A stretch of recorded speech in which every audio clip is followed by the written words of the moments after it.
Salut à toi, Karim de la chaîne Ragnarok. Ça, je crois que je peux arrêter YouTube après ça. On est responsable de tout sur cette planète. Nous, les non-vaccinés. Regarde ça, j'en fais de la fumée. C'est pas des effets secondaires, il fait juste très froid, je suis en altitude. Ce tweet qui est sorti, alors je ne sais pas, je ne connais pas la véracité de ce tweet.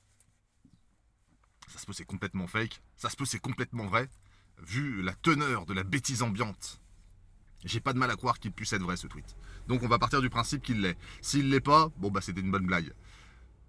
Quelqu'un a tweeté: nous, les vaccinés, avons été dupés, quelque part, et les non-vaccinés savaient. Mais ils ne nous ont pas assez prévenus. Donc, quelque part, c'est de notre faute. Mais ça change, ça change. C'était pas de notre faute depuis... Ah bah non, ça a toujours été de notre faute, à peu près tout. Les vrais responsables, eux, ils se frottent les mains, les mecs. Oh putain, c'était le jackpot, ils se sont gavés comme des cochons, mais c'est la faute des, une fois de plus, des non-vaccinés. Non-vaccinés, c'est devenu un statut social, maintenant. T'es V, t'es pas V? Ah oui, bah non, on peut pas parler avec vous, monsieur, vous pouvez pas manger. Mangez debout. Voilà, mettez-vous de quinconce. Oui, les chauffages à 19 degrés, les inclinés de 19 degrés.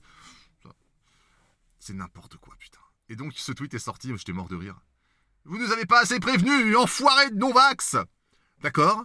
Vous avez du sang sur les mains. Non, non, non. Non, non, non, non, le seul sang que je pourrais avoir éventuellement sur les mains, c'est des vieux restes de menstrues de ta maternelle, puisque je suis un peu pressé comme garçon. C'est tout, c'est tout, c'est tout. Non, non, non, non, non, on n'a rien à voir avec tout ça, monsieur, dame. Laissez-nous tranquilles. Nous avons été ces personnes qui ont mis au pas de la société, comme ça, clouées au pilori, fermez votre gueule, n'existez plus, fermez-la. On est ces gens-là, nous. On n'a rien à voir avec vous, monsieur, dame. Vous êtes fait piquer, bah c'est votre problème maintenant, démerdez-vous avec ça. Moi, je vous accuserais d'être irresponsable. Quand tu, quand tu acceptes t'as un vendeur de saucisses local, ça fait des années qu'il te vend des saucisses, et tu apprends qu'il a été condamné 90 fois parce que ces saucisses, en fait, c'est pas de la viande. Il y a du plastique, il y a du béton dedans. Il y a, bon, voilà, des trucs transgéniques, des trucs qui contrôlent ta pensée, enfin, peu importe. Et et t'as jamais écouté, en fait. 90 fois condamné. Oh, c'est pas grave, je vais continuer, j'adore ces saucisses. Bon, en plus, elles sont gratuites, enfin, c'est ce que je crois. Et donc, vous reprochez aux personnes comme nous, moi qui n'ai fait pendant 2 ans, ou peut-être 2 ans et demi, quasiment tous les jours, que des vidéos où je me fous de la gueule des personnes comme Megarban, comme Blachier, toutes ces personnes qui ont un coup été à gauche, un coup été à droite, qui ont suivi qui sont allés dans le sens de leurs intérêts financiers, j'entends, parce qu'on n'était plus du tout dans une approche médicale. Non, ça n'a pas suffi. Tous les samedis, alors même si on peut en rire, tous les samedis, samedi c'est quand même le jour où il y a le plus de monde dehors, où les gens vont acheter, sont dans la rue, hein, le reste de la semaine ils travaillent. Tous les samedis, nous étions avec les Patriotes, entre autres, et je pense aussi aux Gilets jaunes, même si j'étais plus avec les Patriotes. Tous les samedis, nous étions dehors, à crier liberté, ne touchez pas à nos enfants, vaccination, pour paraphraser Divisio, tu vois. On a été tous les samedis dehors. Comment vous avez pu ne pas nous voir?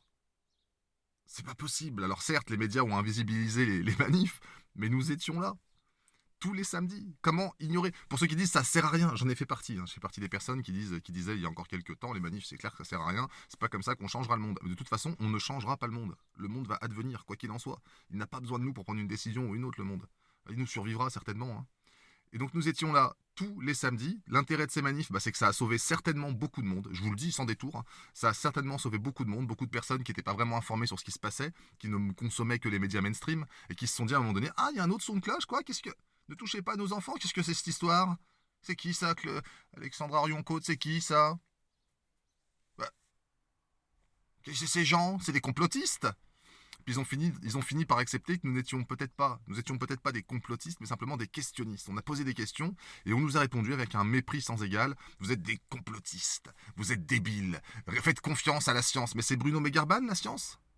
Bah non, alors je ne fais pas confiance en la science. Je n'ai plus confiance en qui que ce soit, à dire vrai maintenant. Tout ce qui touche de près ou de loin à la Macronie, à l'Union Européenne, à Van der Leyen, je ne veux même pas en entendre parler, tu vois. Donc nous avons fait notre part, on n'a pas à rougir. Je pense qu'on peut même être fier de ce qu'on est foncièrement, viscéralement. On a protégé nos enfants. Je vous félicite pour ça. Je vous apporte un soutien inconditionnel à hauteur de ma petite chaîne, de ma petite audience. Je vous respecte profondément pour ce que vous avez fait, mais certainement, on est certainement responsable de rien. Et dernier point, donc je parlais de cette belle société philanthrope qui a été condamnée, je sais plus, 80 fois, 90 fois, je sais plus, on ne sera pas à 10 fois près, qui a été condamnée à des milliards et des milliards d'amendes. qui a à chaque fois pu payer parce qu'ils ont engrangé tellement de bénéfices, quand ils étaient à 1000 $ la seconde pour soi-disant sauver ta santé.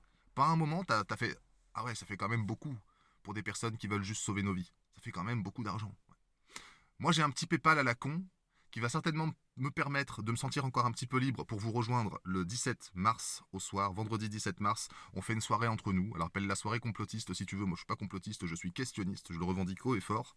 Non, nous allons faire une petite soirée où nous serons ensemble, une soirée années 90 où on pourra danser des slows, écouter de la bonne vieille musique, être dans une ambiance où on a encore un peu de liberté. C'est ces petits moments qui nous maintiennent encore un peu d'espoir et qui nous donnent envie d'avancer. Merci pour votre écoute, merci pour votre fidélité jusqu'à maintenant. Vous avez été pour moi, vous êtes exemplaires, on n'a rien à se reprocher. Et je pense aussi à toutes ces personnes, alors même si j'aime pas le terme alerteur et tous ces trucs-là, on n'alerte rien, c'est des conneries. Toutes ces personnes qui ont décidé de s'embarquer dans ce sujet, sachant toutes les menaces qu'on prend derrière, les coups de pression, etc. Bravo pour votre courage. Même si je ne copine plus maintenant sur les réseaux sociaux, bravo quand même, parce qu'il faut rester objectif. Vive la liberté, vive la France, et vive nous. Allez, ciao.